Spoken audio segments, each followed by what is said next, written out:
کیا ہم اخلاقی طور پر اتنی پستی کا شکار ہو گئے ہیں؟ کیا ہم حیوانوں سے بھی بدتر ہو گئے ہیں کہ ہم جانوروں کی طرح دوسرے انسانوں کو، دوسروں کی ماؤں اور بیٹیوں اور بہنوں کو نوچنے پہ اتر آئے ہیں؟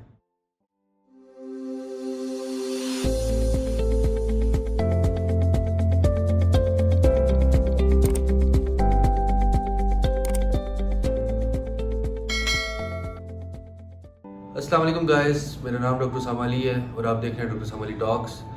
آج میں ایک بہت سنگین اور ایک سیریس ٹاپک پہ بات کرنا چاہوں گا۔ یہ ہیلتھ سے ریلیٹڈ ویڈیو نہیں ہے، لیکن ایک اخلاقی طور پہ میری ایک ذمہ داری تھی کہ میں اس پہ بات کروں۔ بات دراصل جو ہے کہ ایک ہمارا پڑوسی ملک، میں نام نہیں لینا چاہوں گا، وہاں ایک ہماری ڈاکٹر صاحبہ، ہماری فیلو کولیگ، ایک ہماری ایج فیلو، ایک ینگ اسپائرنگ ڈاکٹر جو محنت کرتی ہیں، 30 گھنٹے کی ڈیوٹی پہ ہوتی ہیں، 36 گھنٹے کی ڈیوٹی پہ ہوتی ہیں، وہ راؤنڈ کرتی ہیں، سارا مریضوں کو چیک کر کے اپنا کام پورا کر کے کھانا کھاتی ہیں اور اس کے بعد ذرا سا سستانے کے لیے ایک کمرے میں تشریف لے جاتی ہیں۔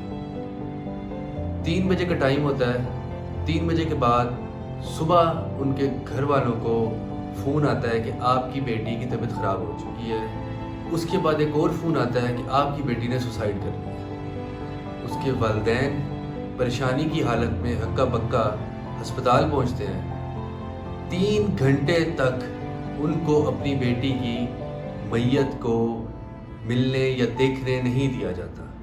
جب پروٹیسٹ شروع ہوتا ہے اور باقی آس پاس کے جو ساتھ ان کے ڈاکٹر صاحبان تھے وہ شور و غل کرتے ہیں کہ یہ کیا ظلم کی تربیت کر رہے ہیں آپ لوگ، تو ان کو ان کے والد کو دکھایا جاتا ہے۔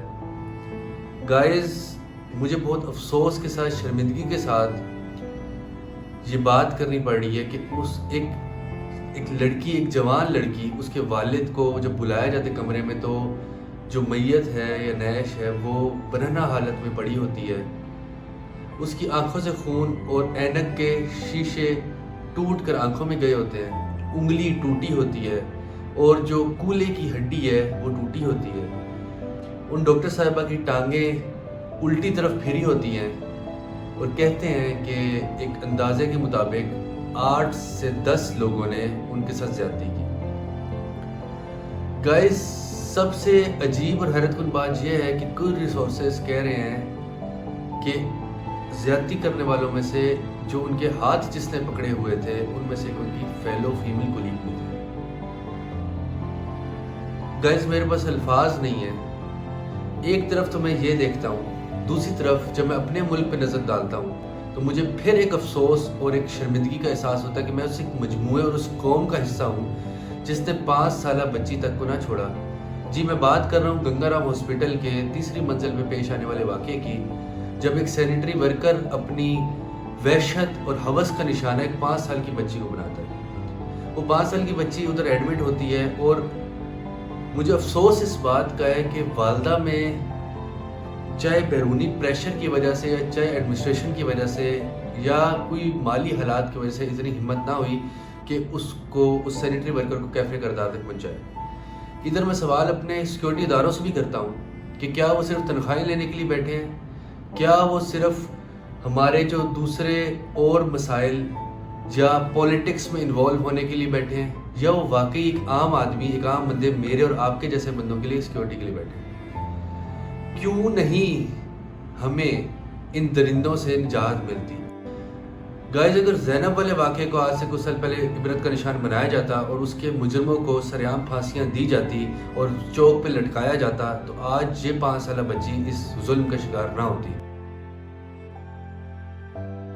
میں آپ سے سوال کرتا ہوں کہ کیا آپ کی بہنیں، بیٹیاں، مائیں اس معاشرے میں محفوظ ہیں؟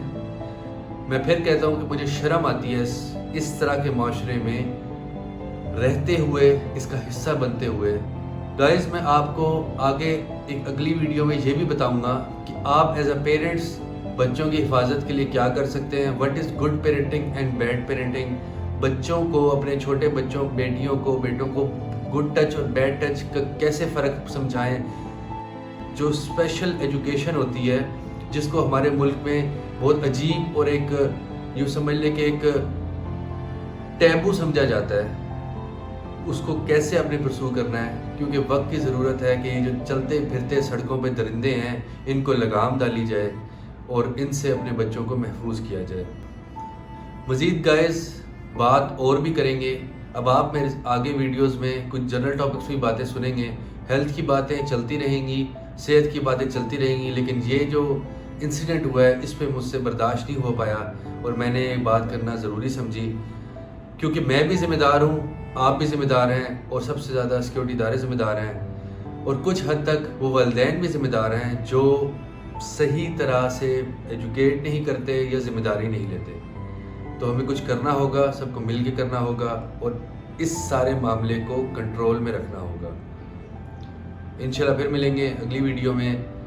اللہ حافظ۔